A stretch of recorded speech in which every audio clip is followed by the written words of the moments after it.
This is the Night Owls Disc Golf Podcast, a Disc Golf Answer Man podcast network. So, I'm Shane. And I'm JP. And we'll talk about what you bought this week, because I didn't buy anything. Okay. Well, I didn't technically buy anything. I used the rest of my team allowance. Oh, at the shop. At the shop, yeah. Mm-hmm. And for those people that don't know, I'm on Team Parliament with DoorDisc. Right. Yeah. I went to the shop. I got one of the Ricky Explorers, which I'm excited to try out. I throw the FD2 in that slot. Like, the Explorers are a little more glidier, but I like the first run Explorer that I had. And then I tried the Vader for a little bit. And yeah, so I'm excited to try that. And then I really like the Evader. That was a really, really good disc. I'm such a noodle arm right now. I took it out of the bag. Maybe in the summer I'll throw it back in, but right on. What else? Oh, and then I was like, I got a Gyropalooza box. Oh, yeah. I did see that order come through, and I'm like, oh, must have been JP. And then I saw the tag that it was your team. I was like, oh, yeah, it's JP. So I was like, well, I thought about getting one for a while, and I was like, do I really want to? But then I had a bunch of store credit that I used up, and then I had the rest of my team stuff. So I just ended up getting one anyway. And I got some decent discs in it. So yeah. We're getting together this weekend to figure out what our team allowances and goodies are going to be this year. Okay. Because we are hopefully going to get the jerseys finished. Sweet. So we're just going to kind of figure out what we want to do and where we want to go with it. And everybody that's on the team is going to stay on the team as long as they want to be. And then from there, I don't know if we're going to add anybody this year. Yeah. So we'll see. Well, it's interesting because, I'll just say, like, I signed my contract way back in, like, August or whatever. And then it was like, well, we're getting to the end of the season. It was just kind of a weird time to sign something. It was. Yeah. So, And that was kind of when we got it out, when we decided we want to go for it. We just said, man, why not? Yeah. And those will be your 21, 22, contracts. So Yep. we'll refresh all of it and make sure that everybody's taken care of and get what they need to get. And then, but yeah, we're going to talk about what we're going to do for this coming year. Yeah. I still have a video to put out. Yes. Well, and I got a couple that I got to recoup now that we shut down the Instagram, because we were kind of splitting forces, so we shut down the Parliament Instagram. So I got to migrate a couple other things over still, and I'll use those pretty soon and put those up for some of our team members. Because I don't think Tyler's is up yet. No. And I have that. I think it was Ken, Juliana, and Michael, I think. Yep. I think those are the three. But I think I only have two others. I think I have yours, and I think I have Tyler's. I thought, like, Bjorn and Caden, like, some other people they're all going to, even though they're part of the shop, I thought they were still going to make videos or whatever. But I think we had decided to kind of step away from that. Oh, okay. Not do that. We'll wear the shirts, we'll do all that stuff, but I don't think we're going to do videos. They see my ugly face enough on those things. So, all right. Anything else? So are any of those going to be hangers, or are they all I don't throwers, know. Man, I think there's probably going to be a couple. I don't want to. I was thinking about bringing back in to just, like, trade in, but I feel bad because they're, like, factory. They're the lab seconds. A lot of them, and I'm like, I'm not going to throw these. I got a pretty sweet Electron Envy. I got a really good. I think it's a reactor that I was like, yeah, this is sweet. And then I'll keep the inertia. I'll keep the uplink, which was, like, the new mold. And I think I don't know. I might try the other ones for a little bit and toss them, but I could see myself probably trying to flip them or bring them back. I know Madison Walker is looking for lightweight fairway drivers. We got, like, at least 15 left of those boxes. Yeah. I think. Well, as I was mentioning to Cam, I was like, you guys can just open those up and, like, try to move discs. He's like, where do we put them? We don't have any space to put more inventory right now. Well, yeah, so we were struggling for inventory the entire year, and then finally we opened up a couple of more accounts that we've been trying to get, like Innova. Yeah. And then And then they're like, okay, we got discs, so send them. And then we stopped selling discs because it's just the off season for disc golf right now. And we're like, okay, well, at least we got the inventory for when it starts back up, And if not, we got a lot of discs to throw. Oh yeah. But yeah, I think with those, I think we got 14 or 15 boxes left, and I've been thinking about that, just open them up and start piecing them out here and there, but. I don't know. It'd be kind of nice when July hangs around and someone's coming in like, you still have one of these? Yeah, you never know. Why not? Yeah, because like the Halloween stamps, we just sold 4 of them today. Really? Yeah, someone just jumped on and that's bought totally 4. Random. Yeah, but that's cool. People like those stamps. And then we had some of those skull muskets. People have been buying those I saw those too the other day. The Opto X muskets. I didn't realize what those were. I just looked at them. I was like, okay, this is cool, but I wasn't sure what the disc was. Yeah, Jordan was super happy about it. Yeah. So I threw the musket for a while. It's a solid disc. Yeah, I mean, it's a slightly less stable trespass.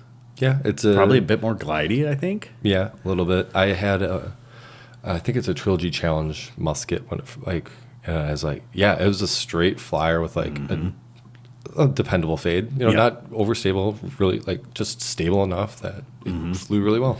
Yeah, it seemed when I threw it the once, it seemed like a slower speed ballista. Sure. Is what it seemed like to me. So the one thing in the shop that has been happening recently, and I put an Instagram post out there, but UPS, these drop boxes we have around here, crazy. 2 shipments in the last about 2 weeks that have gone AWOL. Not picked up. Where's the closest UPS box? The bank in Egg Harbor.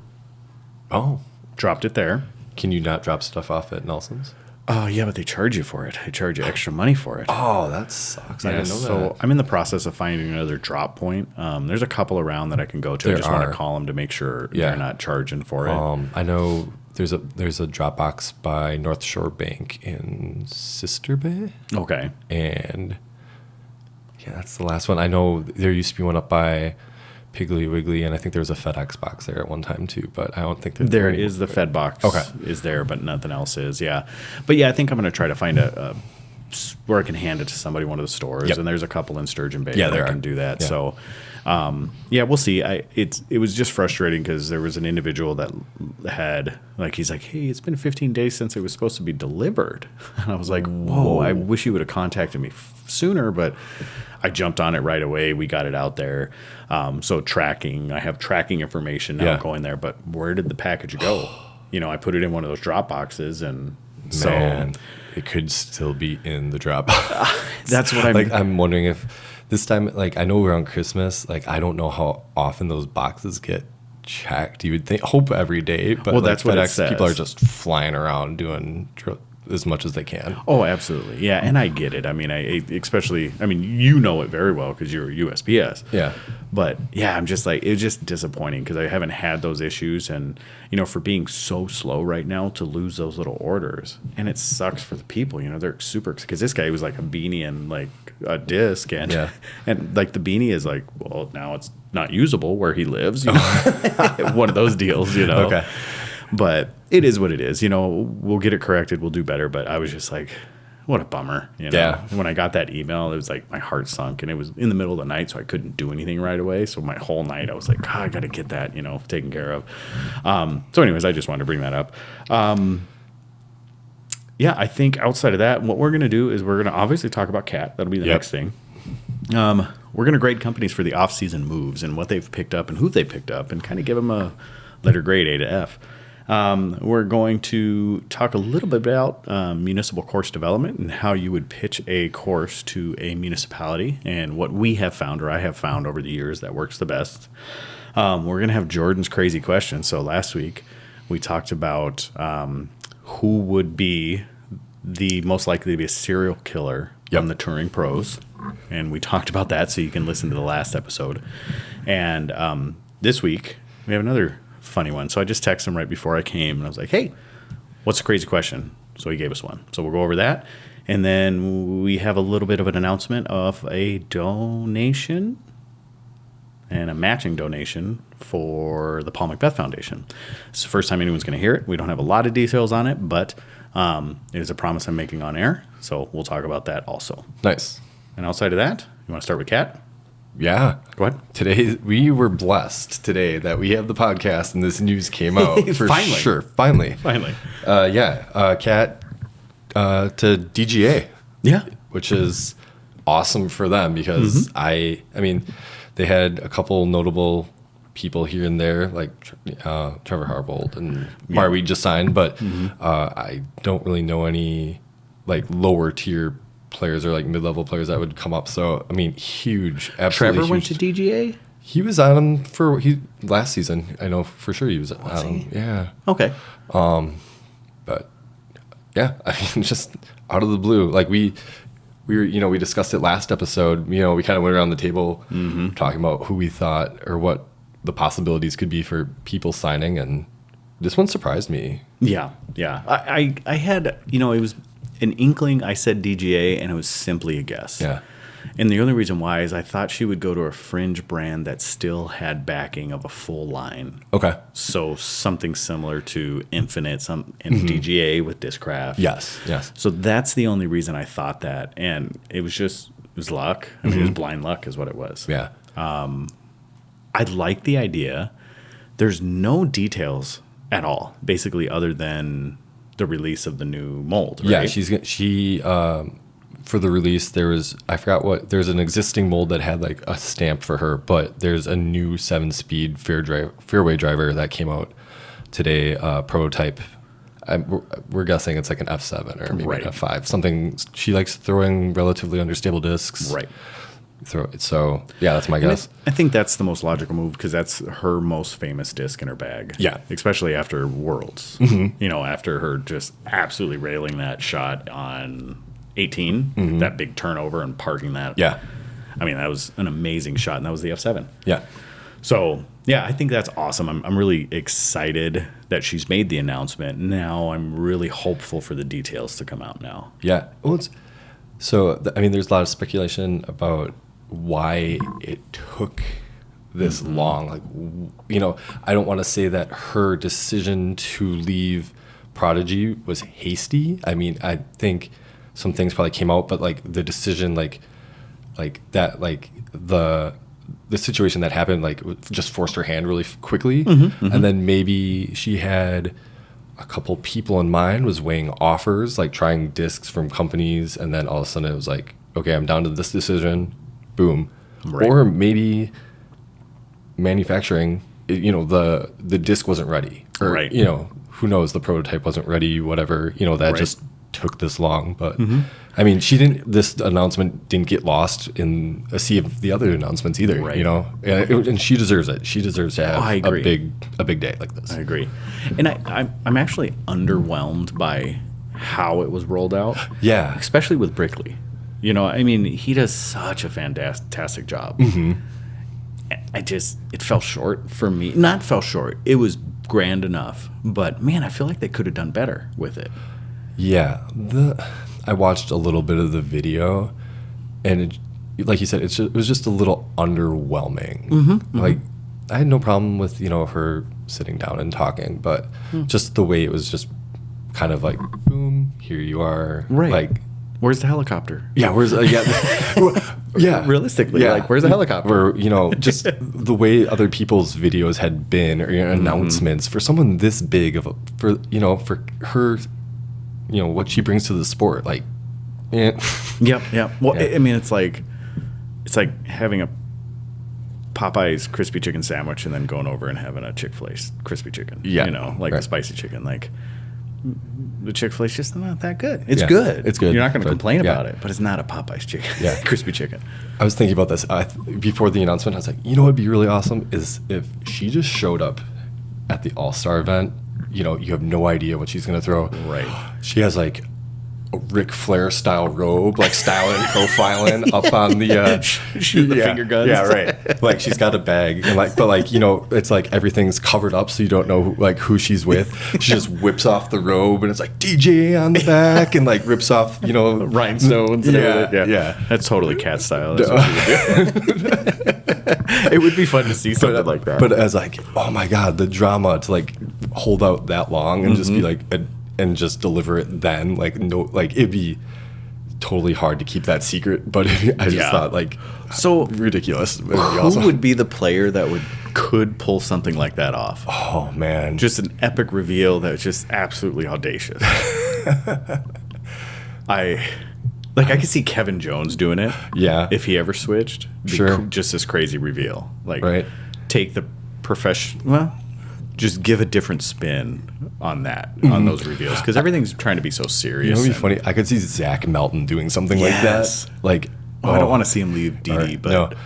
Even even seeing Calvin on some of like the Jomez videos, or some of the skins matches where he's Yep. wearing like the full face like Yeah, sunglasses, those goggles. and he had the fro with Melton where they were doing doubles or whatever Yep. it was. Like, he's got a personality like that. I think when he's on the course, it's totally business, but like behind the scenes, he kind of has that personality. Like, right. yeah, Right.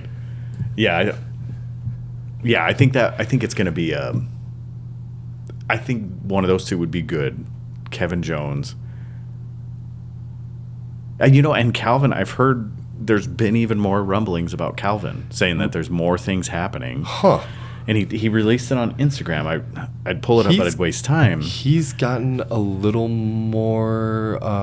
It's getting a little more active on on social socials, media. That's Yeah. all he's doing. Yeah, I don't know. You know why? He's prepping for a move.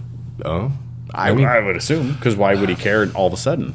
maybe. Because I know Innova doesn't care. No, and I know for a little bit, like he had 2 accounts, and I think he kind of had some people running him for him because he wasn't.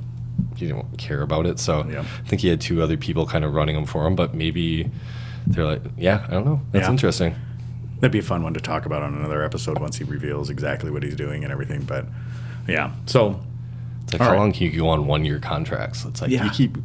well, especially like we were talking about Haley King, like you introduce her on a 1-year contract, like they have commitment issues. Like is Yeah. there something going on there? Like you'll give Sexton, Yeah. 2 or 3 extra years. Well, or early Virginia- extension. Yeah. On an early extension, and I understand why you want to lock Nate Sexton in because Yeah. he moves plastic, and then you there had to have been a bad breakup somewhere. Like Paul, I think ruined Innova with the early breakup. Yeah. He's just like, no, I'm sorry, I'm only going to commit to 1 year. I'm not sure if we're going to work out, or maybe that's what Haley wanted. Who knows? But Maybe. Who knows? Yeah. all right. So what do you want to jump into first? You want to give the company gradings? You want to talk about municipal course development?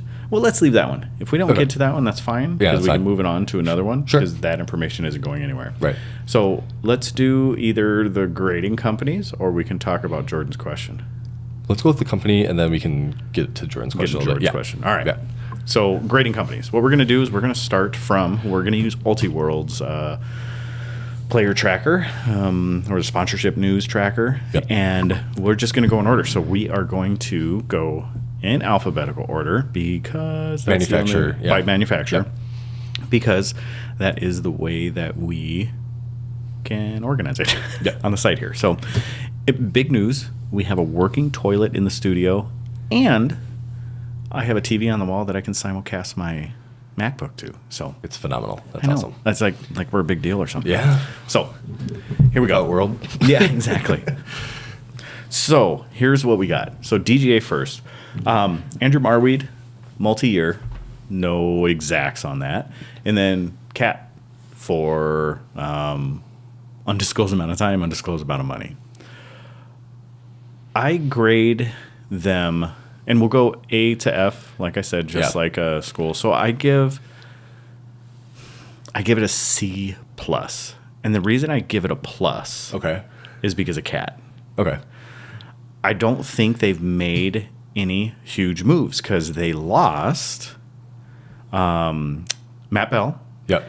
And did they? No, that was just Matt Bell. Just Matt Bell. So they lost Matt Bell, but they did pick up Cat. And Yeah. Andrew Marweed is a fantastic pickup because he's Borderline top 10. he's a killer. Yeah. He's a killer. But grading it against the rest is why it falls into that C plus to me. Okay. Because maybe I'm grading on a curve, but That's hard because I feel like, okay, you lost Matt Bell. Matt Bell is a terrific player. Oh, absolutely. Absolutely great putter. I think anytime you have you can add one of the top players in your division, that's pretty dang good. Like that's, and Marweed's a borderline top 10. He's like, 11 or 12. I'd probably give him like a B minus. Okay, B minus. Yeah, I mean it's right about same area. So yeah, I think like you said though, like the cat signing bumped it up for me. Right. So yeah, that's where I'm at. Okay. So I'll let you go first on Discmania. Okay, so Discmania, we have Nicholas Antia, who he's an extension. Ella Hansen signed an extension, and she didn't get. I don't think she got upgraded on the team. Casey White extension. Cynthia Ricciardi just moved from Dynamic Discs to Discmania. That would happen on Monday. I'm going to. Oh, and then Kyle Klein moved up to Sky Team. Right. And Dustin King. They had a couple other moves that they moved players up. But no contract extensions with those. They just moved teams. Yeah. And so I would say, based on this, I would just give them a C, pretty average, like nothing major. I was pushing for Cat to go to Discmania. I would like to see Cat go to Discmania just so they could have that top tier female player, which I think they're lacking. If Cynthia, like she's young, if she grows into her game, Ella Hansen I think is in her lower 20s, mid 20s. I mean, if they can really compete on the FPO side, I think they have the potential to move up. I think so, and I think I'm going to agree with you on. I'm going to push it just a little lower to the C minus because I don't think any of those players are top tier except for. I feel like Casey can push, but he's not quite there yet. Like he falls in like maybe just outside the top 20 for me. Yeah. I mean, Casey is a great player. Yes. And I'm a huge fan of him, but he's not a difference maker. He's a line holder, if that makes any sense at all. I get what you're saying. He's going to keep Discmania top tier, top of mind, but he's not going to make any difference on the team or sales or anything like that. Yeah, I mean he's still young too. So right. I mean they have a lot of young talent that will make differences once they reach their full potential. Well, for sure.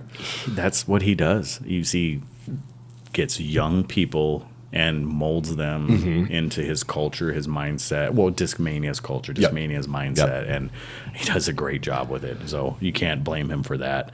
So Discmania, you give it a C. I give it a C minus, just slightly below you. All right, Discraft. So Discraft has a few more.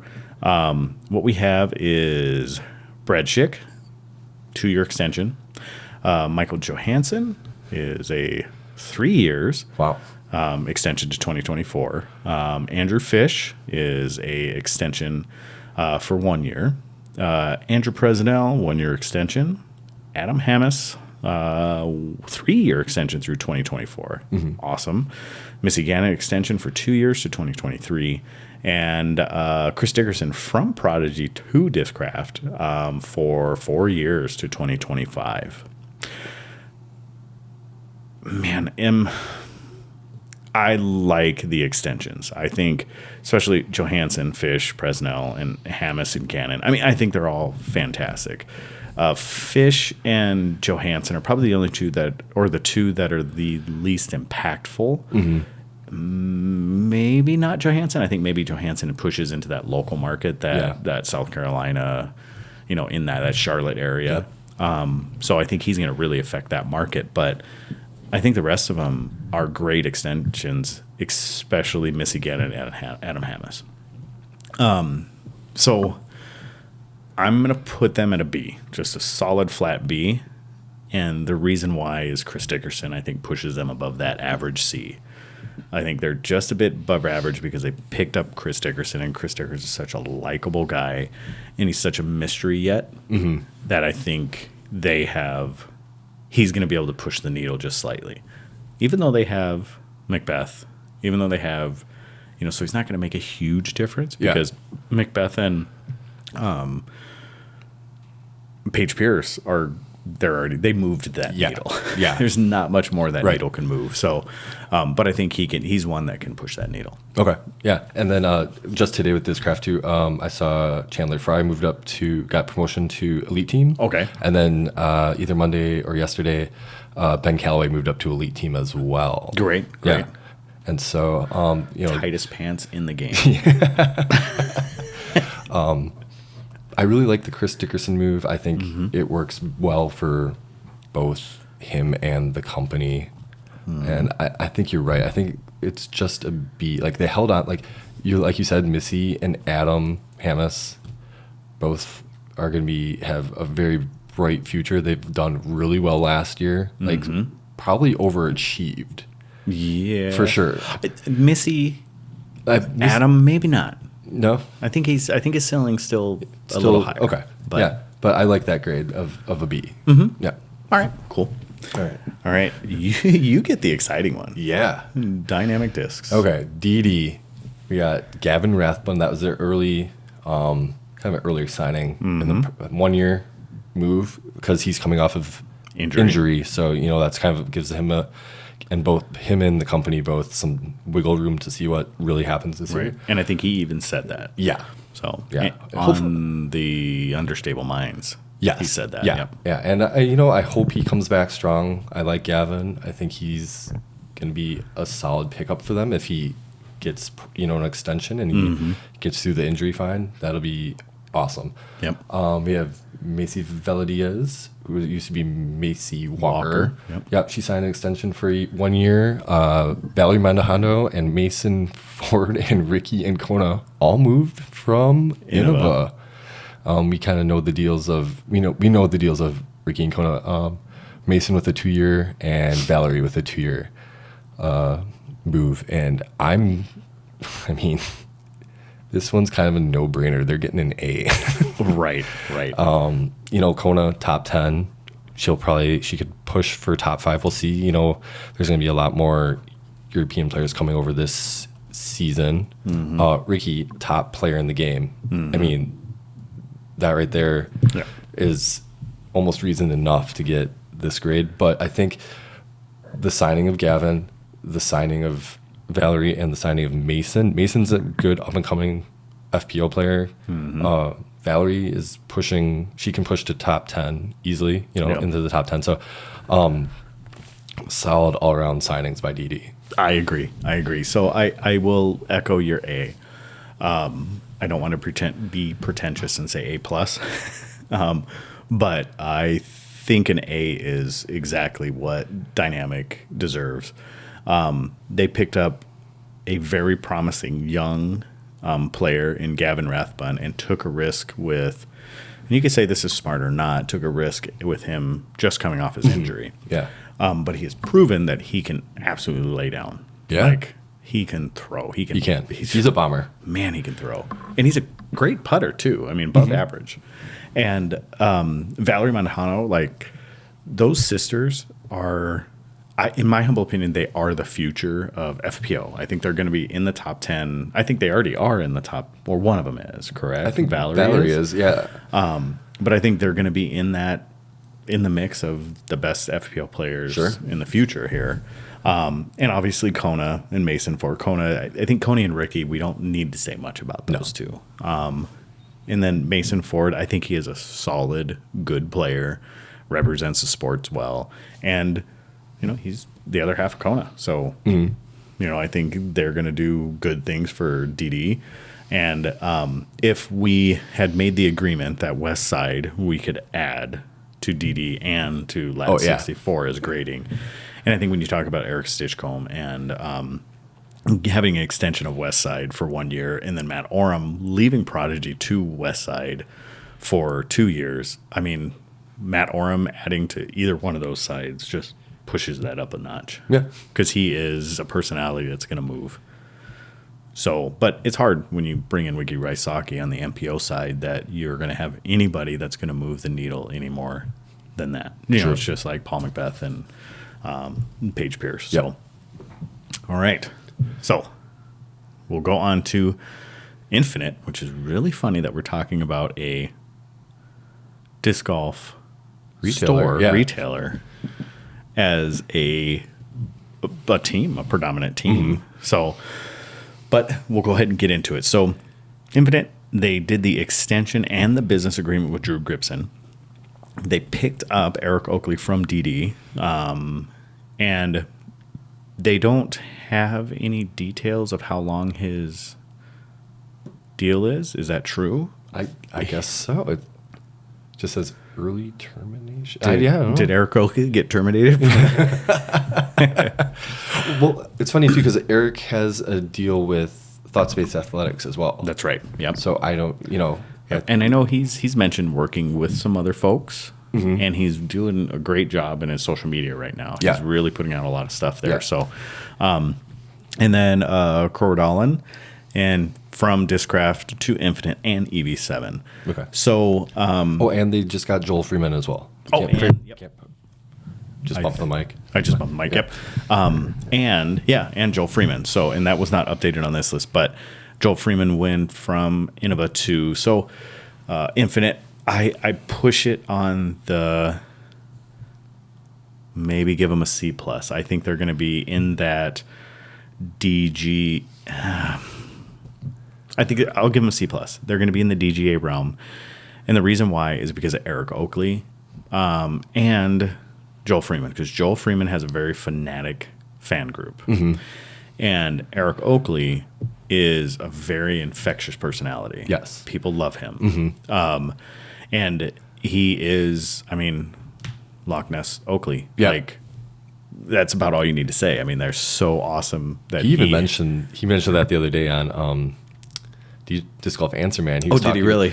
He was talking about something about how that may be the most well-known thing he's well-known for is the Loch Ness Oakley, him jumping in at Ledgestone for the disc. Right, Yeah, right. Like, was that Ledgestone? I think so. I Okay. think that's what he said, or wherever. Yeah, and I think that's the way you move needles. And this is not a dig on Oakley, if you are not as talented as Paul Macbeth and Ricky Wysocki, that's the way you move the needle. Sure. That's how you bring worth. Yeah. And he does it very well. And he does it in a lot of ways, not just the goofy stuff. I mean, he gives like a lot of his tutorials, his videos, and then him doing the stuff, the co-branding stuff with other players right now. Yeah. It's all awesome content. It is. It's really and, great content. Just Whale Sack stuff too. They have their channel. They have morning coffee or whatever that Eric and Tina do. Yeah. So they're into that. They're deep into social media and deep into producing content. So that's good. Right. And he just did some stuff with Another Round. Yeah. With I think it was Yuli and Germ, or was it just Germ? I don't know. I if think Yuli was there. I think it was just Germ. Yep. Yeah. So so I think it's good. I think it's great for Infinite, and I want to push it into the C plus range because Infinite, they're a air quotes manufacturer, but I think the fact that they're a retail store or a retailer just kind of pushes that legitimacy a little higher for me, in my opinion. Yeah. That they're willing to step out there and do that. Now they are arguably the largest retailer. Maybe outside of OTB. Yeah, maybe. Yeah. Outside of that. I think they even have more discs than OTB does. Yeah. Selling more stuff. But I was saying something like 40,000 discs in stock at one point. Yeah, that's crazy. That's a nutty amount of discs. It is. What did you give them? I'm going to stick with the C plus. Okay. I'm not going to go C. I look at this, I think Cole Rodallen, for how young he is, has nothing to do but move up. He will probably within into his 20s could be getting close to pushing top 10. Eric Oakley is just kind of, he is who he is right now. He's not, like you mentioned, like talent wise, he's just kind of where he's at. Like he's maybe probably reached his ceiling, reached his full potential. Yeah, I think there could be an argument for that. Yeah. And then Drew, Drew's in the top 10 right now, in my opinion. And this deal is a big deal for him and for disc golf. Yep. I would probably give them, and Joel. Joel's a great player to add to that roster. Right. Yeah, I think like a B minus. Okay. Yeah. So you think they're on par with DGA? I think so. Okay. Even though they may have added more people, the signing of Cat kind of like levels that out to me. Yeah. Yeah. So Yeah, and I think, like I said, I think Infinite just gets maybe a half a tick simply because of the retail factor. okay, yeah. That's the only reason why I give them a little bit, because they're doing something different. Yeah. Who else is doing that? I mean, OTB has some pretty good, but they're not independent Yeah. sponsors of. So, all right. So you get this Yeah. one's going to be a really high rating. Sorry. All right, so we got Innova, Barsby, Greg Barsby with a 3-year extension. Nate Sexton signed an early extension for 2 additional years. And then we have Haley King moving from Discraft to Innova with no disclosed details at the time, but she had mentioned, or I'd heard that it was a 1-year deal. Mm-hmm. Okay, so Haley King, solid FPO player, like borderline top 5. I think she's easily top 10, but she could be pushing top 5. I mean, she wins. Yeah. Nate, he's not touring much. He's not playing many tournaments, but he pushes plastic, like we mentioned. Like Right. Sexton Firebirds are just, they're what they are, and they're one of the best discs to sell. And I think he pushes onto that Oakley tier just a little bit more. Okay. Yeah. In my humble opinion. I think Sure. he's on the next shelf up as Okay. far as you may not be playing, but you're still exposing. Yeah. So Right. I mean, he's going to be out there. Yeah. Jomez, DGN. You're going to see his face, and that's good for into Yeah. the sales. Barsby, he is a grinder. That's the easiest way. He grinds out tournaments. He's playing a lot, and that's kind of where he's at. I mean, he's still relevant, but he's not really the player that he was. Yeah. And if you're to break folks down into generations, he's right between the second and third generation of disc golf. You have the OGs. Yeah. And then Right. you have the Klymos, the Schultzes, you go on and on, the Reddings. He's the torch bearer between the 2 generations. Yes. Is what he is right now. Yep. Yeah. Yep. So I think he has that historical factor to him that is really good, and he's not old. No. He's just been playing that long. Right. He's been grinding Yes. so long. Okay. So with what we have on the board here, but with the amount of players that left, that makes a huger impact to me than the signings and extensions. I'm gonna say Infinite gets a D+. D+. Okay. I think Haley King moves the needle just a bit, but you can't ignore the fact with all the players leaving. I mean, they still have a huge roster, Right. But when you look They always have. when you look at the players who left, Ricky Kona, that's a bigger deal than signing a top player to me. So I agree. That's it. So I am not going to be as nice. I'm giving them a D. Okay. The reason I give them a D is basically exact what you said. I would have given them an F if Haley had not signed. Yeah, if they had simply not made a move. Yeah. Right.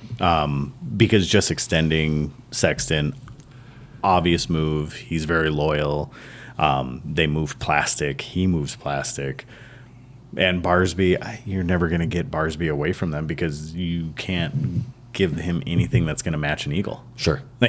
And there's history there. There's, and I'm sure they're probably treating him as well as he wants to be treated. Mm-hmm. So there's an agreement there that they like each other, and it is what it is. But you're right. The mass exodus, when you come to it, give me 1 second here. I want to give the 21 sponsors. Yep. When you look at the dang, that's big. So when you look at the individuals that have left Innova this year, you have Mar Reed and Mandahano, Wysocki, Ford, Panis, Barsby.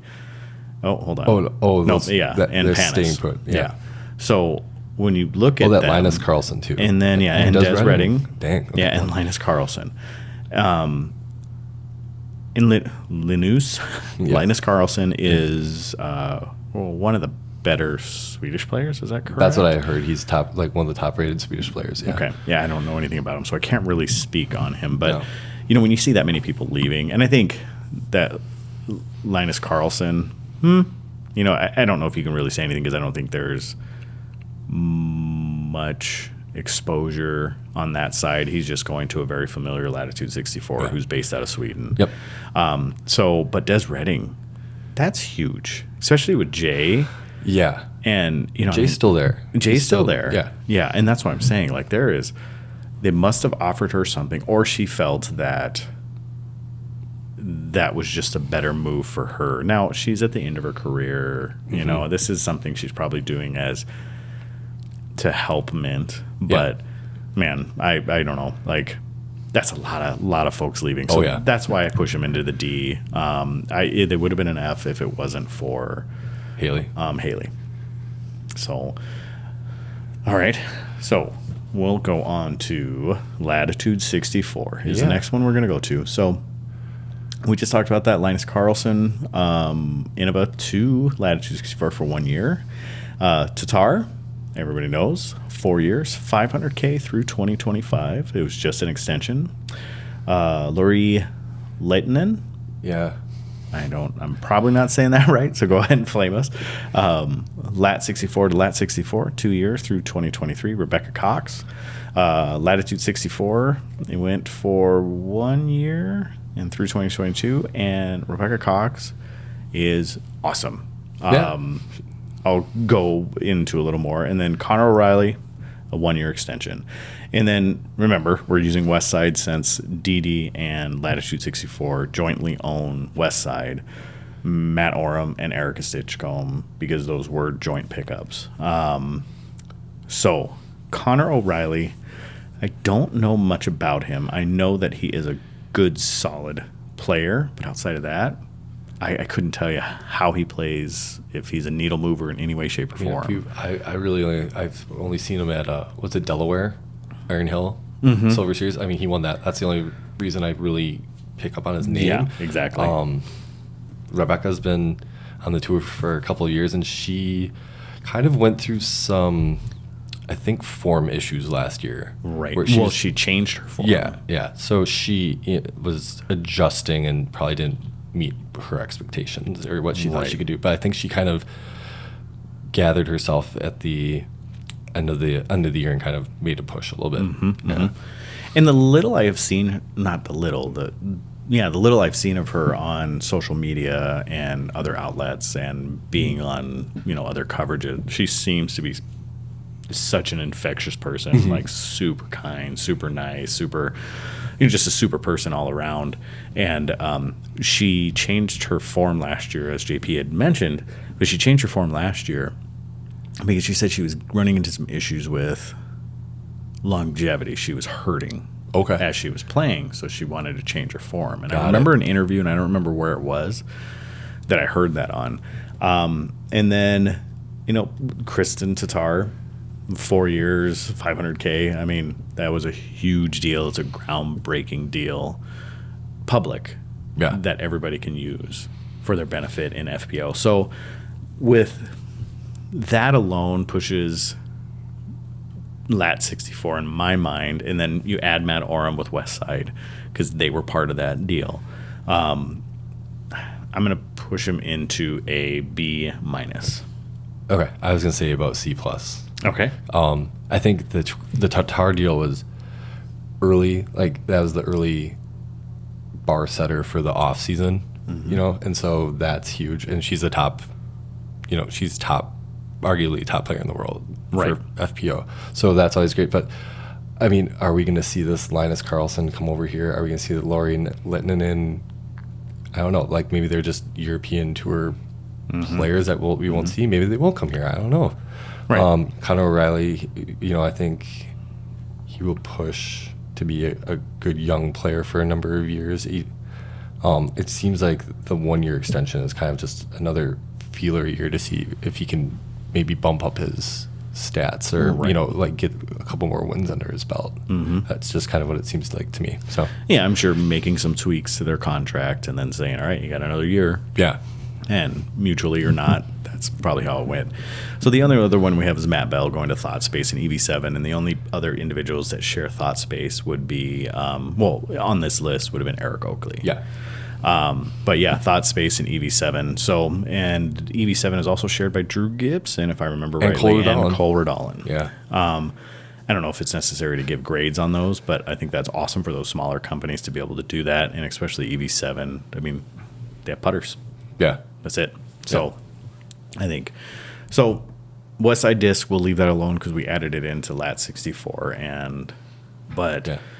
the fact that they got rid of Nico on an early termination and then picked up Matt Oram and Erica Stitchcomb, I think is great moves for them. Yeah. So I think they made good choices on those. So those are our grades. Oh, So we forgot Prodigy. well, they're not even. They haven't picked anybody up. They just lost folks, right? Well, no, they signed, yeah, they let's- extended Kevin Jones and they extended Gannon Burr. Okay. So I mean, that's something. Yeah, it is. It is. So where would you go with that? So extension on Gannon Burr, and Gannon Burr was He was originally West Side, but he's Rookie of the Year. He's gonna be in the All Star event. He was added as a alternate, so that's some exposure for him.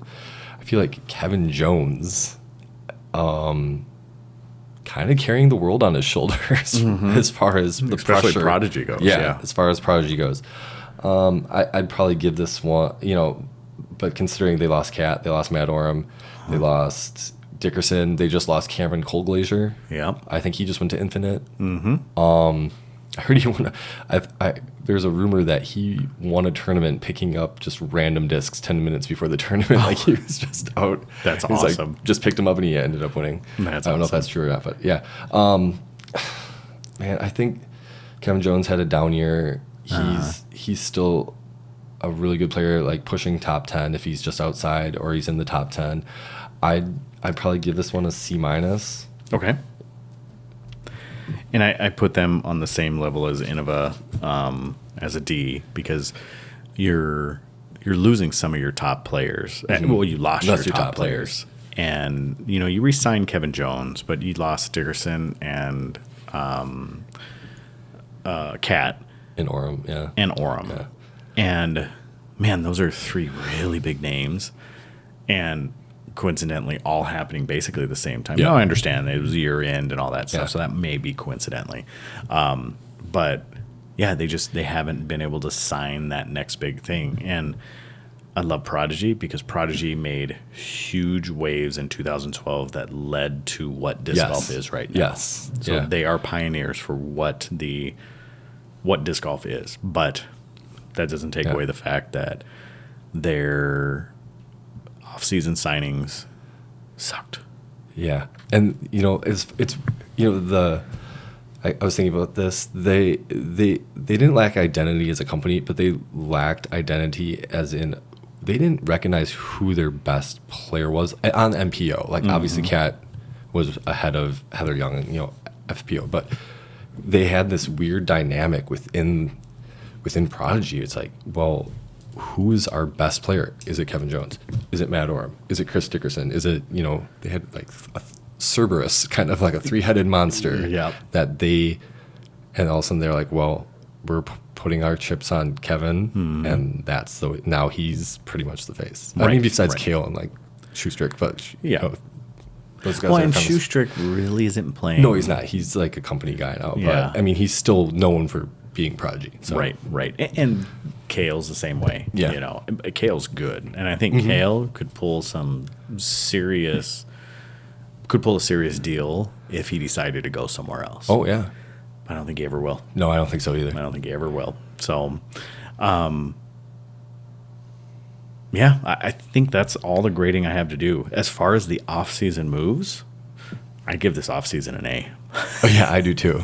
Like A plus. Yeah, it was brought up earlier. The amount of surprise that happened this offseason with moves where we thought there'd be very little player movement, and all of a sudden it was like, holy cow, there's a ton of people moving, and Yes. not just a ton of people moving top names. Right. Like that was mind blowing. Yep. Yeah, the speculation, because when we started talking about, when I was like, hey, we need to do a podcast together, you're like, really? I was like, yeah. It was about the time where off season would start to happen. Yeah. And in my mind, I was thinking, well, we got time because it's going to be boring and not going to be a lot of movement. And then I was completely wrong. Yeah. Completely. So I'm happy with what happened. I'm happy with where everything's going. I'm disappointed with some manufacturers, and we don't know the inner workings of them. And we've said that 1,000 times. But man, what is up with Innova, and what is up with Prodigy? Yeah. What's going on? And maybe it's just an off year, because we could have said that 4 years ago about dynamic discs. Yeah. And now they got an A. Yep. So from both of us. All right. Do you want to go ahead and speak about Skip Ace real quick? Yeah. And just mention it? Absolutely. Okay. So I was on today. Skip Ace, for those that don't know, is fantasy disc golf. It's run by Johnny Van Derzen of Smashbox TV. Mm-hmm. And so we decided to create a weekly pick'em for the podcast. And so you can just go on skipace.com and search Night Owls Disc Golf Podcast. And the code to get in is TAZG. It's just a random, that's our code to get in. But yeah, so every week what happens is you will pick 4 MPO, 2 FPO, and points are decided by position. The top player, I think if you finish first, or if your top player finishes first, you get 250 points, and then it breaks down after that. And then if somebody drops out, or if someone does bad at a tournament, you get negative points. Mm-hmm. And so we haven't decided yet, but at the end of the whole season, we will be giving something away. Right. And I think that will be awesome. It'll be fun. We can talk a bunch of junk to each other. We can call each other out. And we're also going to do the other style, but just through our group. Yeah. Some folks that we've invited. So it'll probably be about 10 of us that we're going to do the actual fantasy draft league. Yeah, that's new this year. They have a year-long where you get in like fantasy football, any other pretty much fantasy sport. You draft your players. You have a bench. Yeah, it'll be fun. It'll be a fun time. I think so, because I'm always in football. Yeah. And I always lose interest after I lose a couple times, and then by the end of it, I'm going, who needs players? And I start releasing players for my team. Well, it's fun too because we'll have the draft. You'll pick your top players, and then all of a sudden, you have that list of players that are still out there that you're like waiver wire, who's doing well, and it's only MPO. There's no FPO. Okay. As far as that's what I've heard. Okay. So only MPO players. Yeah. Well, it has to start somewhere. I think this is a great start. Absolutely.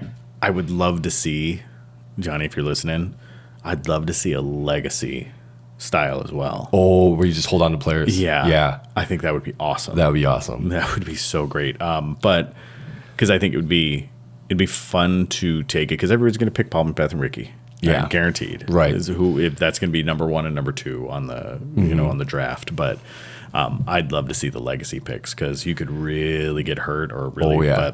But so TAZG. So it's Skip Ace, and then Night Owls Disc Golf Podcast, and TAZG. So TAZG. Yep, that's the code to get in. Yep. So, and I have a little phonetic alphabet. So it's Tango Alpha. I won't do that. Okay. TAZG. That's the code to get in. So Skip Ace, we'll be doing that pretty soon, and we will give away to whoever the winner is. And if I win, I'm taking it. Then we'll just give it to second, because I'm probably going to win. So whoever's in second will get that prize. All right. So let's go ahead and jump into Jordan's question. Okay. Sounds good. So last week, if you missed it, Jordan's question was, who would be the best serial killer on the tour? Yeah. And he chose, do you remember the choices? Maybe we shouldn't go over the choices. Maybe you just have to go back and listen. You said Chris Dickerson. I said Dickerson. Jordan said Nate Sexton, I think. Yeah. So Dickerson, Sexton. I said Joel Freeman. Joel Freeman, and then Adam Hammis. Adam Hammis, yeah. So those are the 4. If you want to know the reasons why, you're going to have to go listen to the last episode. I was thinking about it today. I was like, man, I wonder why Thomas Gilbert keeps popping up all the time in videos. He's always lurking around in the background. Maybe he's like looking to see if like anybody saw him do anything. Yeah, exactly. He's just making his mental notes. Yeah, it's like, oh, these people are here. I can get away with something. But so revising your decision now? No, or no, not I'm sticking with it. Okay. Well, it's funny because you're like, yeah, Joel Freeman leads Prayer People. Yeah. Well, he does the Eagles Wings. He does he leads services so often before big tournaments. I just was thinking of his like crazy fan group, like you. Did I just unplug the mic? No, it's good. Okay. Sorry, I keep hitting the mic. My hands are really crazy right now. Okay. Hit us with the question. Yeah. So here is the question. I will tell you what Jordan asked, and then I will tell you his pick. All right. And why he picked it. So he said, who on tour would be the fastest at changing a tire? So who on tour would be the fastest at changing a tire? He chose Garrett Gurthie. And here are his reasons. I said, give me a quick description why, so I can say it on air. He says, I don't know why, but I'm pretty sure he has a large pickup truck. And dudes with big pickup trucks that aren't ridiculously rich tend to know their way around vehicles. So there you go. Okay. So he's saying if it's not a garage queen. Yeah. Usually when guys own big pickup trucks, or if he is a big pickup truck guy, guys that like pickup trucks usually know their way around vehicles. I could see that, yeah. So he'd be Kinda the makes quickest. sense. Yeah. I have my choice. Okay. Do you have yours? Yeah, I think so. Okay. You want to go first? Sure. All right. I'm going to say Chris Dickerson. Oh, wow. Okay. Well, Yeah. he gets a lot of love in these two. He does. He does. I know he used to tour in a pickup truck, so that's one of my reasons. And it has broken down before, so it's a Ford. Yeah. So I'm fairly confident that he could change a tire pretty quickly. I feel like when you're touring in like your own, like a vehicle that has broken down or an older vehicle, you want to have as much knowledge about that vehicle as possible. So you want to know what parts you need in case anything were to break down. You want to know how to change your tire quickly, where that's located. So I think he's a solid choice. Okay. Yeah. I like it. I like the rationale. So I waffle between two. So the choices were Paul Macbeth or Drew Gibson. Okay. Both motorheads. Yeah. Yeah. I say Drew Gibson. Okay. And I think Drew Gibson because when I was listening to him on I think it was the PDGA podcast. He was talking about how he's really good with vehicles. Okay. And so I'm just going based off of his word. So he talked about how he can really drive anything. He's really good at, he loves vehicles, blah, blah, blah. So I'm just going based off of he's a huge motorhead because he brought it up as his other thing that he does outside of disc golf. Okay. So I'm going with Drew Gibson. Drew Gibson. Where did that come from? With Drew Gibson. God, see, the disc golf podcast influences me because I think they call him Drew. Do they? I think they do. I don't know. Yes, they do call him Drew. So I think that's where that came from. Robin. So I'm going with Drew Gibson. Let us know what you think. Who do you think would be the worst? Cale LaVisca. Because I think he's too pretty. He's super pretty. I know we've talked about men with their shirt offs already on this podcast, so I'm going to go hardcore on this. He's pretty, and he's a model, from what I understand. Oh, really? I didn't know that. He should be if he's not. Yeah. He's like the Matt LaFleur of disc golf. Like women are like, oh, he's so cute. Exactly. Not just women. Well, I suppose. Yeah. even hetero men. Yeah. He's an attractive dude. Yeah, he's a good looking guy. Yeah, I don't know why. He's and I'm probably completely wrong, but I'm just gonna go with Cale LaVisca. All right. I'm gonna go with Ricky Wysocki. Yeah, I think that if he had a tire iron, he'd just fumble it around. Like, he wouldn't really know what's, going on. He'd just, get it on and be like, well, I don't know what to do with this thing. Or, I don't know. Like, he does travel, but I have a feeling, he might just like, But- Ari, go change this tire. But man, homeschoolers Oh, I know know. a lot of really practical stuff. That's a good point. Like, Dad could have been like, I'm gonna go teach you how to change a tire today. Your shop class. Yeah, Mhm. yeah. But I just think I like your Ricky pick. it's just like a fumbling. Like, well, I don't know really. Yeah. Yeah, And just so you know, these are all for fun. Yeah, they so are. there's no offense taken to anything. Well, there might be, but who cares? Ricky, I bought your felons. Don't hate me. Yeah, exactly. Yeah, I bought a lot of them too. Just I bought 15 of them, and then plus some when I was. All right, let's talk about in the future. We are going to have a few guests upcoming here pretty soon. So the ones that I have talked to and I have gotten a penciled in yes are Bobby Cool, Daddy Slick Breeze. We have Ryan Miller, Caddy Disc Golf and Thank You Disc Golf. Yep, cool. We have Dustin Leatherman from Paul Macbeth Foundation. Talked to him today, and he gave me I have a couple other podcasts we need to do first, and then Oh, awesome, Cool. super happy. And then you had talked to potentially yeah. My friend Ryan down in Milwaukee, he runs Chain Shark, which is he does chalk bags, and he's got an online store and apparel. Great. So those are the ones we have signed up or lined up. Yeah. And then also Mike Harrington, the Oh, Wisconsin State Coordinator for the PDGA, Excellent. and our stalker. Yeah. So Send us more jerky. exactly. And We won't hate you. no, No, we don't hate you anyway, but We won't. So jerky's important. So those are some of the things we got coming up. We got two more things to talk about today. I want to talk about the municipal course development and the Paul Macbeth Foundation matching funds. So Okay. we'll start with matching funds with Paul Macbeth Foundation. So I'll take the reins. Sorry, that's my water bottle. I'm sorry. It's got my stomach gurgling. There's ice in it and it's frozen and Go ahead. We'll listen. Awkward moment caught on tape. It dribbled everywhere too, just so you know. it was like a shower. Yeah. So, all right, with the Paul Macbeth Foundation. So, as if you've listened to the Disc Golf Answer Man podcast, I'll tell you the full story of how this transpired. You're talking about from your interview. For my interview with Bobby, we had a conversation about my dealings with the Paul Macbeth Foundation. So I have helped them just with some leadership and planning, and I still plan on continuing to do that because I am a leadership consultant. And in the kind of interim of the businesses that I have, especially in the winters, that's what I do. I just help people kind of navigate through the cloud that can be business and leadership.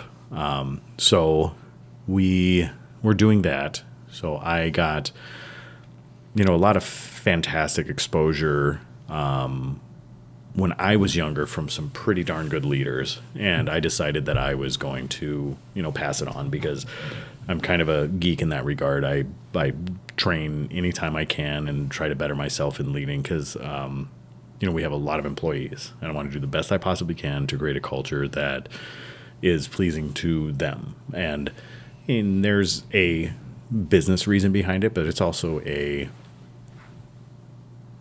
emotional reason for me because I don't like not having individuals that are satisfied with who I am and what I'm doing.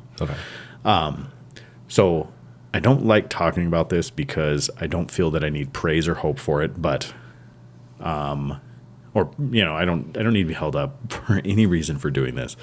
So my wife and I have said that we are going to, in 2022, do a donation matching of $10,000. So we are going to match up to $10,000 of donations made to the Paul Macbeth Foundation for the 2022 fiscal year.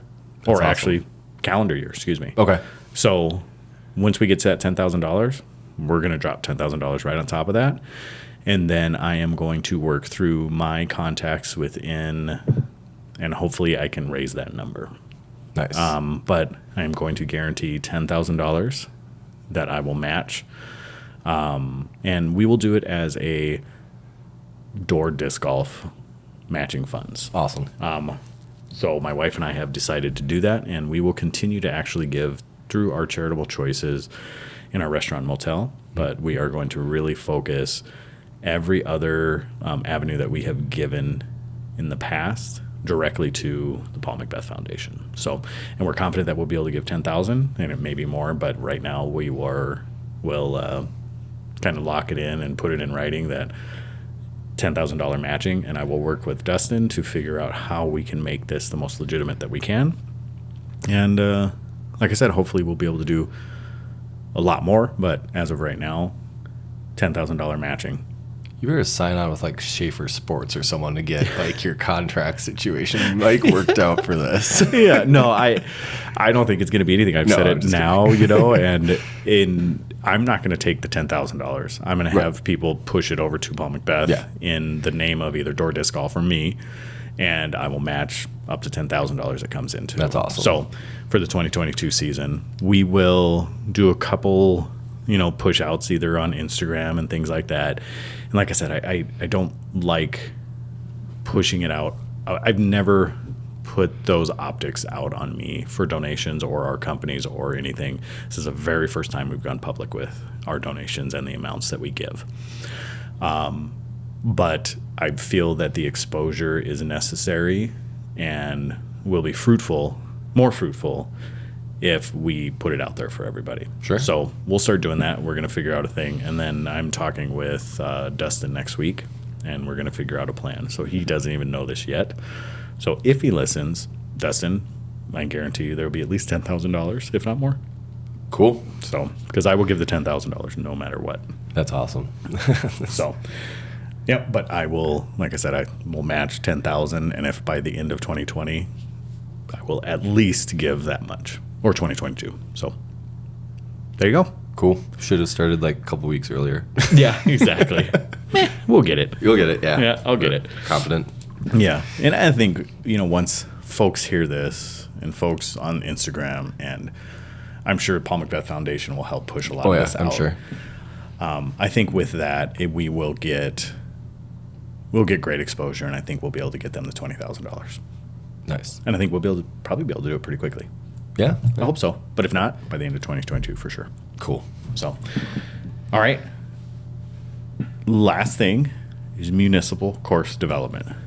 So, I don't know how much information you have about this or what you can chime in on, maybe just asking questions. Yeah. But I'll talk about my experience with municipal course development. So working with municipalities, and what a municipality is a city or township or county or any governmental organization that holds properties. And we're going to really specifically focus on government rather than private land or anything like that, because they can be so varied. So I can tell you what I know with working with multiple entities. So I have put into five different communities, excuse me. Five, yeah. So I put into 5 different communities, or I'm working with currently 5 different communities. So what I've found to be true in these 5 communities when presenting disc golf, and I'll tell you my background for this. I was a board member in the Village of Sister Bay, the Village of Sister Bay for 5.5 years, so 2.5 terms. And then and then just working through that, I was able to give my first proposal to the Village of Sister Bay, and then working with Jared Jorse in Jacksonport, and then Tyler Frickman in Ellison Bay, and then Fish Creek, kind of pushed it myself. Okay. So when we're looking at these municipalities, and Bailey's Harbor, so I was able to do those. So the biggest things that municipalities look for is going to be risk. Yep. So it's going to be the safety and insurance risks and all that stuff. So there are a few things that you can look at when you're talking about it. So as long as there is not a official event being held in municipal parks, there is something called recreational immunity. And that is something that and you have to make sure this is true for the municipality you're working with, but I would bring that up to them, that it is just like any other park implement. Okay. So a seesaw, a slide, a merry-go-round, a jungle gym. If someone gets hurt on those, it's what's called recreational immunity. Village, yes, they can be sued, or the municipality can be sued for it, but it usually falls under recreational immunity, and they will not usually go through because those are there for everybody to use, and the risk is inherent. Okay. So, like Bjorn, like this happened a couple of years ago. He broke his leg on a tee pad. Like Right. he slipped, fell, or whatever happened. He over-rotated and shattered. So is that covered under this? I'm not a lawyer. Yeah. Oh, okay. Yeah, but Yeah. I mean, it's equipment that's Right. So I'm just curious if that would be considered like an equivalent to like a jungle gym or like seesaw Yeah, or whatever. or a biking trail, hiking trail. You know, there's assumed risk by a reasonable and rational point of view. Yeah. And that's kind of what falls under that recreational immunity. I'm sure there's some lawyers out there that are freaking out. Yeah. Talk to the municipalities, have them talk to their insurance and their lawyers to double check that. Don't just guarantee that they have for recreational immunity. But that would be the same thing with Bjorn. So Bjorn fell on that tee pad, broke his leg. He was using it in a reasonable way, and he was able to, he knew that there were risks inherent on going out on the course. So like a tree could fall and crush him. Right. Thankfully, it didn't happen. But that's a risk that you take walking out in the woods. So that's one thing to make sure that you understand. Now, also, the other thing to point out is that the PDGA, for any tournament or organized event that you're going to have, as long as it is sanctioned, offers coverage insurance. And that's one of the beauties of the PDGA. You can actually get a certificate for an additional $50 for any event and give it to the municipalities. Nice. So you don't have to carry event coverage. Okay. Because you don't have to carry a specific event coverage because the PDGA will offer that to you as long as it's sanctioned. So as far as risk goes, that's the way to manage it. Got it. So you can mention those two things, and then they can do whatever they want with them. But making sure that that you mention those two things will kind of soften the blow of you're throwing objects and they're going to hit somebody. Okay, there's recreational immunity, and then it's just like a golf course. Like Peninsula State Park is a golf course that's up here. I was on hole 1's tee pad. We're teeing up. Yeah. And this is ball golf. So golf. I hit a ball, and I want to say it was perfectly down the middle. The next guy got up and absolutely sliced it. Oh, no. Broke Onto the the windshield. road? Yeah. Onto the road. Oh, man. Broke the windshield of a guy. Pulled over. He ended up having to pay for it because the park had recreational immunity. There's Okay. assumed risks Yeah. when you go out there.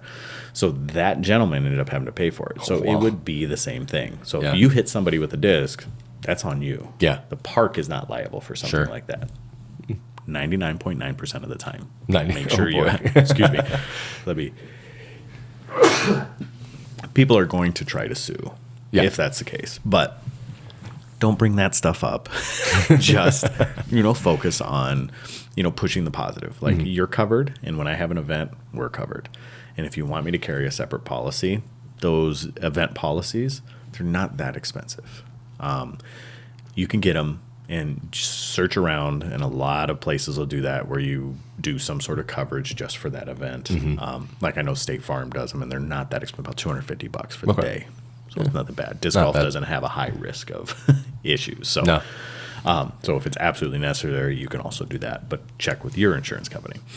So the next thing that they're going to want to look at is money. Yep. Money's going to be the biggest thing. Okay. So if you can come in with monies allocated to go towards the equipment and showing that it's coming from the community is going to be huge. Okay. So if you can walk to local businesses and say, hey, I'm going to pitch a disc golf course in this location, be very honest, be very upfront to the municipality. I would like a written or verbal, written agreement that you are willing to sponsor a hole. Sure. Or you're willing to donate towards the course and have money sitting there from local communities that support it, or local individuals or businesses that support it. When you walk in there and you can say, I already have $2,000 of the $7,000 to cover the baskets that are donated from the community, and here are the people that are doing it, and it's in writing. So to minimize the amount and show legitimacy, that will go miles. Yeah. With them. Money is the biggest thing that people, because budgets are set usually in the early calendar year, and they have to be set in most municipalities by the time the calendar year turns over. So they're going to be doing this planning in October or November for financial for the levies. Yeah. So freeing up extra money out of these pots they're pulling from, usually pretty hard. Yeah. Because they got their little pet projects that they're going to want to do, unless these park systems has kind of these general funds that they can pull from. And some do, some don't. Some have to work into their budget, some don't. And villages, cities, towns, they all have different ways that they have to operate in their financial, on the financial side. So you have to talk with them about it, but bringing in monies that are ready to go for it is going to speak volumes. Okay. Saying you're serious. Yeah. So, okay. So let's say you bring in, like half the money or whatever. Mm-hmm. How do you pitch them on, say, what baskets to use or what kind of tee pads? Like, they're going to, do you pitch them on like a mid-grade level, or do you show them, you're like, hey, this is what can cost. Mm-hmm. This is the cheapest option. Like, how do you go about deciding, together what's the best option for the community? So one of the things that we'll talk about is land. So finding the land prior to, and actually saying, hey, because you can go just walk in to usually the offices, the municipal offices, and say, hey, this is what I'm thinking. And then there will be clerks and administrators that'll be there that'll be able to show you and guide you, and even say, don't even try it. There's no chance. Okay. Or, hey, here's some of the properties you can look at. But you want to look at those things because you'll know what type of course you're going to be able to put on there once you get through the designing process. And that would be a great time to call, Eric McCabe or Hoke or, Mike Harrington is a huge designer. Mm-hmm. And he was, I guess, trained with Hoke or took classes by Hoke. Or I know he was just down with Avery. Just helping. He was helping him out. Stuff. Yeah. He sent me a picture of that. And then he, shortly after, I don't remember what he said. He said something about, I don't remember. It was a little joke, but I don't remember what it was, so I can't share it. So sorry. It must be just between him and I. So he sent me that, and I thought that was awesome. And he really takes it serious. And, for the most part, I have really enjoyed his designs. Mm-hmm. We use his design for the Fall Classic, and I think they're really great designs. But he is, if you don't know, there are a lot of these people out there that are usually not that expensive, because they want to see the sport grow. Now, there's some that are going to be more expensive than others. Like you call McCabe and it's $2,500 per nine. Yeah. But it's worth it. It's an Eric McCabe design course. I can't speak out on how much Mike would be. But, you call Hoke and you're probably $20,000. Sure. So calling designers or local pros in your area or people that have just abundance of experience, they can tell you what type of tee pads and stuff that you're going to be most likely putting in there. Based on the area. And there actually might even be permeable surface ordinances and things like that you might have to look up or ask the office about when you go into the municipality. So there might be a permeable surface ordinance where in certain areas or certain parcels, by their designation, you may not be able to put concrete. Okay. You might have to put something permeable. So you might have to put something like turf or something like that where the rain can actually get through and in. Sure. Or there might be just a beautification thing where they just don't like the look of concrete tee pads. Yeah. So they want turf. So, and I think that's appropriate. Okay. Or they want natural. Yeah. They don't want it to look like a disc golf course except for the baskets. Then you just put a natural tee pad. But you'll have to put those things out. And as far as pitching baskets, I always try to pitch the higher tier baskets because Sustainability. They last longer, and you can usually customize them. You can usually get them in a lot of different colors. So if the color of the municipality you're pitching to is blue, you can say, hey, I can get you blue baskets. Sure. Match your thing. And then I can get them wrapped and have your village logo put on them. Awesome. Yeah. You know, and it's like $35 to have that done. So it's nothing that expensive. No. So that's kind of cool. how I would navigate that. But getting a designer involved for those type of decisions, if you are not used to that stuff, I'd say go for it. I mean, that's awesome. So also safety, when you start designing, you want to kind of curb any safety concerns they have. We're going to get back to that. So if there's multimodal trails, which means multiple use, so there's different modes of transportation on those trails. So it's biking, hiking, skiing, snowmobiles, dirt bikes, you know, ATV trails. If they're traversing through or just walking paths through a park, you want to make sure that you're going to be able to appropriately assign them and then try to stay away from them the best you possibly can. But alleviate those concerns before you walk in. Okay. You know, and just say, hey, this is how we're going to take care of this so that people are aware, or this is how we're going to take care of this so that we're not even close to these things. Like right now in Fish Creek, there's a butterfly trail. It's a pretty well walked trail. Okay. And I say, I really don't want to be near these things. So how can we work around this butterfly trail to make sure it's just called the butterfly trail? How can we work around this so I'm not near that? So I'm looking at boundaries, and you got to say setbacks. So I'm looking at all those things. We're just trying to make sure that it's done appropriately and properly. Yeah. So we're not putting anybody else in danger because that trail was established before the disc golf course was. So the people that walk that trail are going to notice, or are not going to notice, the disc golf. Got it. You know? Yeah. It's because their mind isn't, hey, I got to watch for discs. It's not going to happen. So, okay. So like Sister Bay is one of our beginner friendly courses, and it goes around the outside. It's at a sports complex. So it goes around the outside of all of the multiple fields. There's soccer fields, there's tennis courts, there's baseball fields, softball fields, and everything. So when that gets pitched, I'm pretty sure they're pretty receptive to it. Oh, absolutely, yeah. But that was the land that you were offered at the time, I'm sure. Right. Like, how were they worried about safety, or were they like, well, this really won't come into play with anything? I think that was a property that they have flying objects all over the place anyways. Yes. So the soccer fields, the baseball fields, the softball fields, basketball courts, tennis courts.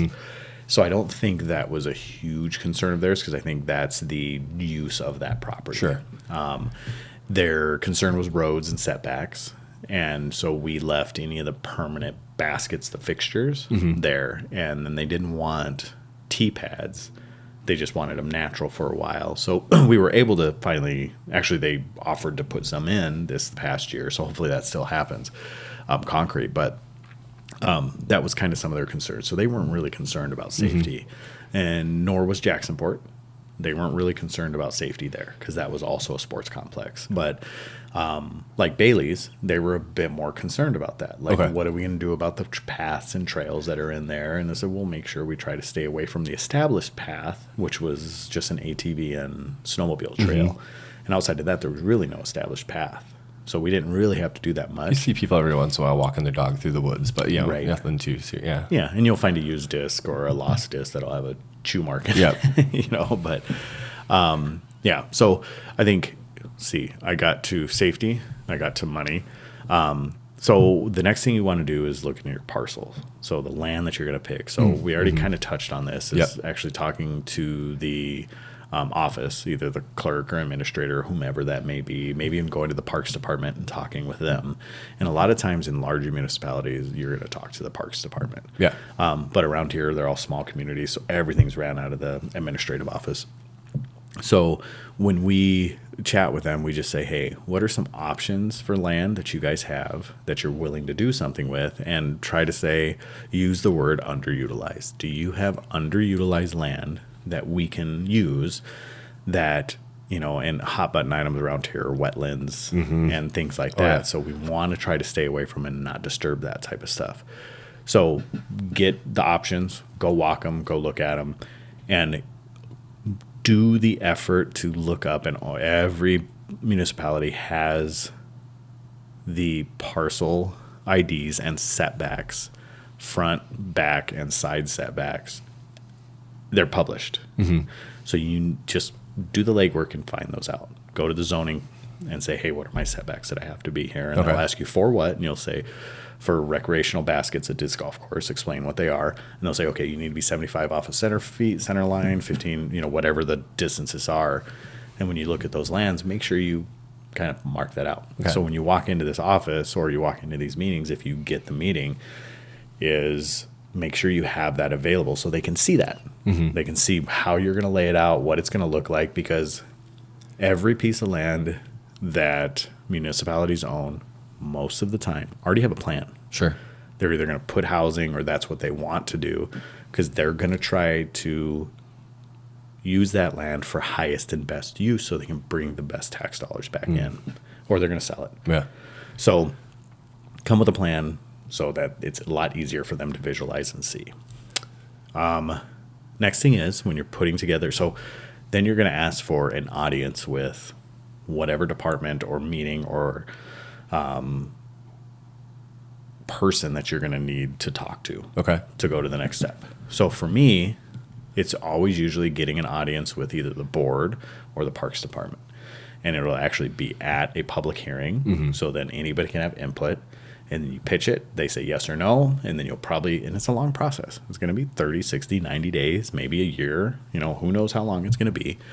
Like Egg Harbor, it still hasn't happened. Yeah. We were given the approval, and then we just never got, and now the park doesn't exist anymore.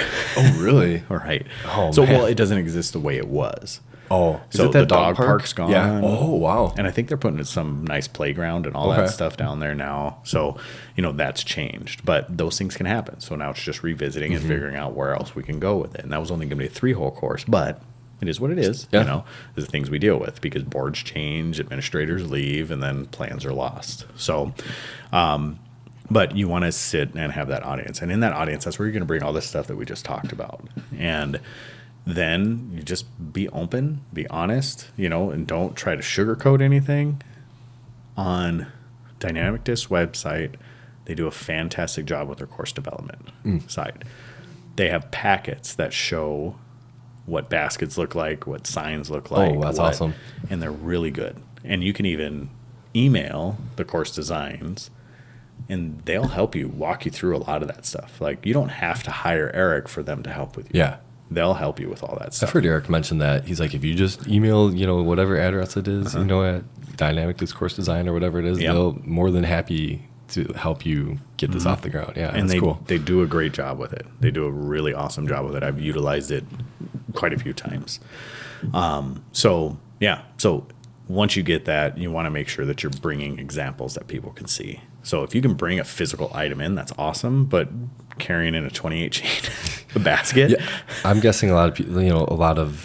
I'm not going to say a lot of older people are on boards. We're getting younger people on boards and everything, but a lot of people probably don't even have an idea of what a disc is or what it looks like. You know, yeah.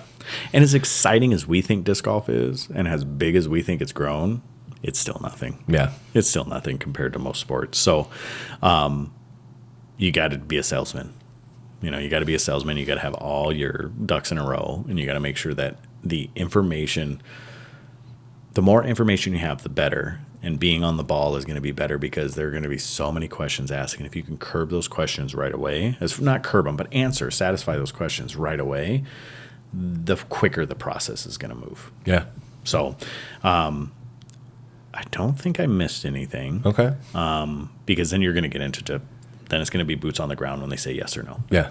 So, but they're going to ask for a lot of different things, and everyone is going to go a bit different. But making sure finance is taken care of, or at least partially funded, to be able to do that, because then they will see it. They may even match it. They may say, "No worries, we got some money. We were looking to do something anyways." And a disc golf course, probably about $18,000 to $20,000, a championship level to put in. A jungle gym or like a play set are about $150,000. Wow. So if you're looking at a budget item to add to a underutilized parcel as a board member, what are you going to choose? Yeah. If you've already had budgets blown, you're going to choose something that's $20,000 rather than 140. So use that to your advantage. Yeah. And then make sure you have the parcel picked out. You know the codes, you know the setbacks. So do your research. Make sure you play nice with the office because they're the ones that are going to tell you what land to look at. They're going to do all that stuff. And then make sure you utilize the resources that are already out there with DDE. And I don't know if there's anybody else. I haven't Maybe really like looked. disc golf park, like. Oh yeah, disc golf park. Yeah, Dana Vici responds back very quickly with stuff. And disc golf park, which is Disc Mania. Yep. And then DGA also does a good job because they're the original. Oh, our TV. I just closed my laptop and the TV turned on. So, yeah, I think you look at all those things. And then if you have any questions, you can always hit us up. If you jump on doordisc.com, you can contact us through there. And then I'll help you any way that I can, or I'll point you in the direction. Yeah. Well, I had one more question. How do you pitch maintenance?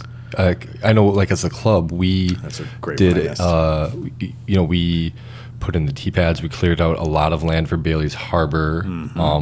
Cleared out a lot of stuff after we pitched it, and then some things happened with administration this past year that whatever. Yeah, we got working through it, but how do you pitch that to them? So, if you have a club like we have, where people aren't afraid to put in the work, then I'd say go for it. Pitch saying that you're going to do it. Yeah. If not, what I would do is just say these are the things that you have to watch for. There's going to be garbage on the course. As much as we hate it, and disc golfers hate it, it sucks when people like beer cans and stuff like that. Graffiti on baskets or, some other places like that. Yeah. So if you see that stuff, stop that stuff. And, carry out more trash than you bring in. Yep. That's basically the biggest rule. But, just be honest. This is what you're going to see. The erosion around the basket is going to be there. The erosion around the tee pads are going to be there. And you're going to start getting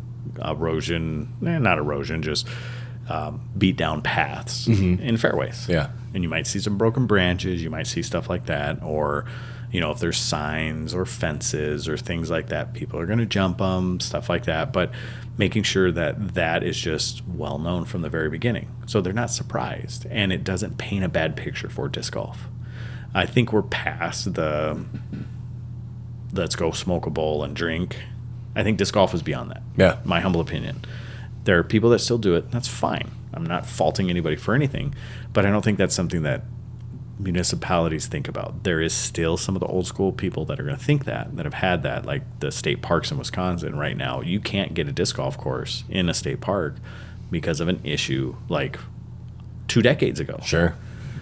So, but yeah, so I think that's a great question, and I'm glad you brought that up. But yeah, just be honest. If you have a club that is active and will do it, do it. Offer it, say we'll take care of it. We'll take care of trash. We'll take care of cleanup. We can limb up. We can do stuff like that. But there's also some, insurance reasons and liability things why they don't like chainsaws on their property. So sometimes they won't even allow you to do it. But be real. If you can do it, do it. But the most likely situation is pitching it to them and saying this is about how much more work it's going to cost you for your guys. Sure. So, and it's not a lot of work. It's mowing and maybe some, limb trim up and then emptying some garbage cans. Yeah. So, cool. So that's that. So I think we've gone long enough here. We're about an hour and 30 in. Holy cow. Yeah. Just the two of us. Last week we were this long with 4 of us. I know, Holy balls. I know when we set the topics, I'm like, well, yeah, I'll get into this. I think I can go through it quick. No, I can't. No. I can't. So, but, all right, JP, where can they find you? I am onenight.owl, and that's on Instagram. All right. Also on Instagram, it is door_disc_golf. On Facebook, Door Disc Golf Store. And you can email us there at throw@doordisc.com, or you can go straight to our website, Nice. www.doordisc.com. And I think that's about it. Just going to remind you again, Skip Ace, if you can't get in, you can message me on my Instagram, and we'll get that squared away. And don't forget, whatever platform you're listening to us, write a review or rate us, we greatly appreciate it. Yeah, absolutely. Just helps us stand out from the plethora of others. So if you enjoy us and enjoy our content, share it with people, write us a review. Other than that, keep us subpar. Peace.